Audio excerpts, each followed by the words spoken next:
এই চাপটিটা আমি গতকালকে বানিয়েছিলাম। ভীষণ মজা। আমার খুব পছন্দ খেতে। তবে জানো তো আমি না আগে বানাতে পারতাম না। কতবার নষ্ট করেছি বানাতে গিয়ে। তাওয়ায় যখন আমি দিতাম চামচের সাথে তুলে এসে পড়তো। কিন্তু এখন একদম ভালোভাবে বানাতে পারি। তবে কিছু টেকনিক আছে। দেখো যখন কিনা তোমার যে তাওয়াটায় বা ফ্রাই প্যানে তুমি বানাবা খুব ভালো করে হিট করে নিবা আর হচ্ছে একটু পানি দিবা, লবণ পানি দিয়ে ভালো করে মুছে নিবা।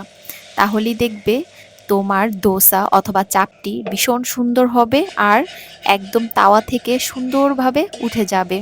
কেমন হয়েছে বলো তো আমার এই চাপটিগুলো? আমার কাছে কিন্তু খেতে ভীষণ ভালো লাগে। ভর্তা বলো, মাংস বলো, অনেক ভালো লাগে খেতে। তোমাদের কার কার কাছে ভালো লাগে এই চাপটি বা দোসা?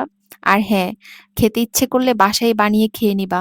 ৩০০ ফিট যাওয়ার দরকার নেই। কেমন হয়েছে বললো কিন্তু। ভালো থাকো তোমরা। আর আমার কোন ভিডিওগুলো ভালো লাগে কমেন্ট করে জানায়ও। আমি তো অনেক ধরনের ভিডিওই দেই, তবে আমি বুঝতেছি না যে আমার কোন ভিডিওগুলা তোমাদের কাছে ভালো লাগে।